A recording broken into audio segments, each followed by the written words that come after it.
Hey everyone, welcome back to the channel, and today I have the episode 10 overview of The Bad Batch. And I've got to say, this episode was pretty good. Like, it wasn't brilliant, it was a kind of filler episode, kind of not. Because we start this episode off on a planet known as Raxis. Now, for those of you Clone Wars nerds, you'll know exactly what that planet is. But for those of you who aren't Clone Wars nerds, here it is. The planet known as Raxis is formerly the Separatist capital. Yes, this planet was the capital of the Confederacy of Independent Systems, which even housed the Confederacy's Senate. So that's why this planet was so important to the Empire to get back, because, you know, if they can get the capital of the Separatists on their side, they're pretty much golden. So at the start of this episode, we see an Imperial captain, I think her name was Captain Briggs, I think, with a bunch of clones, obviously on guard, because, well, stormtroopers they are, kind of technically. And we see the Senator of Raxis about to make a speech to the people of Raxis. He starts off by saying how prosperous this empire could be, then immediately says, you know what, no, I'm not condoning this, because this episode was kind of to show how dictatorial the Empire has already become. It's already the Empire we know.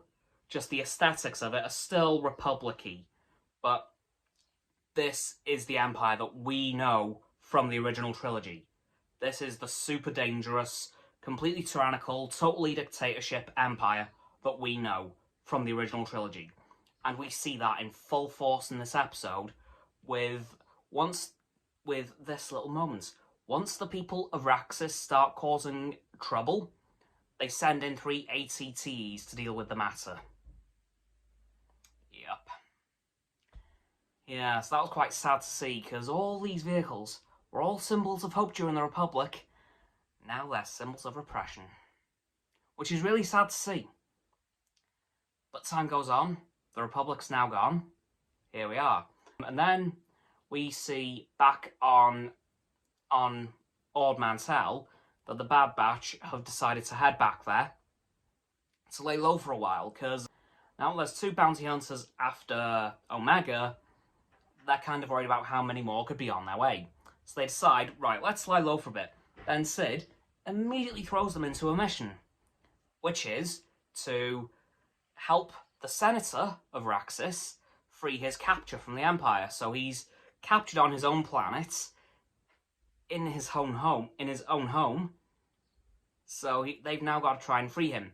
But Hunter says, okay, we will do this mission, but Omega stays here. And Sid says, okay, I'll look after the kid, because it's in her best interests to do so. So she does it for that reason. So the Bad Batch fly off to Raxis, start to formulate a plan to free the Senator, thanks to his droid contacting Sid earlier in the episode, and then they meet up with the droid. Echo is very apprehensive because, you know, a Separatist Senator being helped out by the clones. Yeah, that's going to go so well. So they eventually head to the Senator's massive mansion. I can't even call it a house, really. It's a mansion. And then we see them break in, beat up a few clones on the way, because, you know, I kind of need to do that. Avoid all the ATTs which are around, because they'd be very dangerous. And we do find out later on in the episode that they very much are, as we see them eventually get to the Senator's holding area, just as he's about to be interrogated for some information. And then the Bad Batch break him free, but then they find out our position's been compromised, they know where we are, and they're coming for us right now. So now the Bad Batch and the Senator need to kind of sort of get out of the facility, or get out of the mansion before they're caught and killed. And they have a plan. They get onto the roof, and then commandeer an ATTE by throwing a droid popper at the clones in the ATTE, knocking them all out and taking control of the walker. And it works! Until another ATTE blows out the rear axle for one of the legs, and it kind of drops like a ton of bricks. So now the Bad Batch Tech needs to get that rear axle fixed, and the Bad Batch needs to protect the Senator while he's doing that. So Wrecker, Echo, and Hunter go out to fight the clones while Tech fixes up the leg. And then once that's done, they get going again. And then eventually they find, the Senator eventually tells them to go towards a wall, which is actually a subterranean passageway. So they blast through that, they can get into the underground and run away.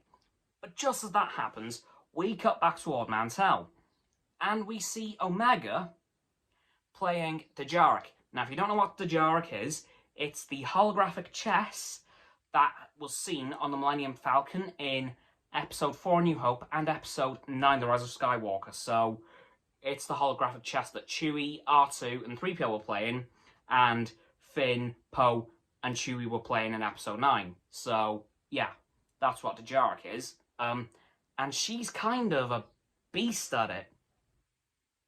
She didn't lose a single game the entire episode, which was very impressive. But once we see that, we cut back to Raxis. The Bad Batch are escaping through the underground of the planet, and then they get back to their shuttle. Then the Senator is kind of umming and ahhing on whether to actually leave the planet, because on one hand, he needs to be there for his people, but on the other hand, if he stays there, the Empire will capture him, and what use will he be to his people then? So he eventually decides to head back toward Mantell with the Bad Batch to meet Sid to do something, not sure what. At which point, they get back to Ord Mantell, and then Hunter goes a bit nuts, because the plan was for Omega to keep a low profile, but the position she was in, where winning every Dejarik game possible, was not exactly keeping a low profile, and then Sid says, "Calm down, Bandana," which I absolutely loved to hear. "She's paid off your debt. Be thankful." And he was like, "You paid off our debt?" And she said, "Yeah, I did. You're welcome." So that was quite funny to see. So the Bad Batch no longer have a debt to Sid, which probably means we're not going to see Sid for much longer, if ever again, unfortunately, because Sid's been quite cool in my opinion. But I think from this episode onwards, things are going to get very action-filled. I think this will be the last filler kind of episode, because it was kind of filler, but not really. It showed us what the Empire has become in the short amount of time it's been around.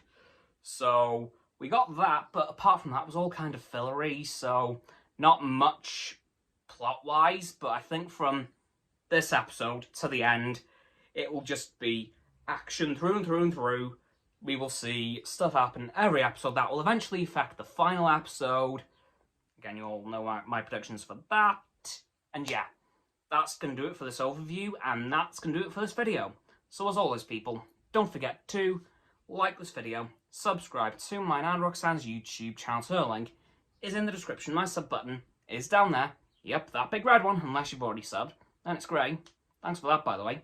And once you've done that, don't forget to click both of our bell icons to get both sets of our notifications. Comment as well, because why not? And let me know what you thought of this episode.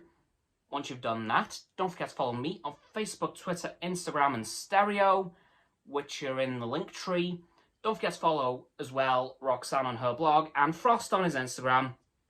Those links are below the link tree. And lastly, of course, don't forget to share this video with all of your friends so they can join the infinite loop of liking, subscribing, commenting, following, and sharing, and around and around and around that loop. And I will see you guys tomorrow with another video. Goodbye.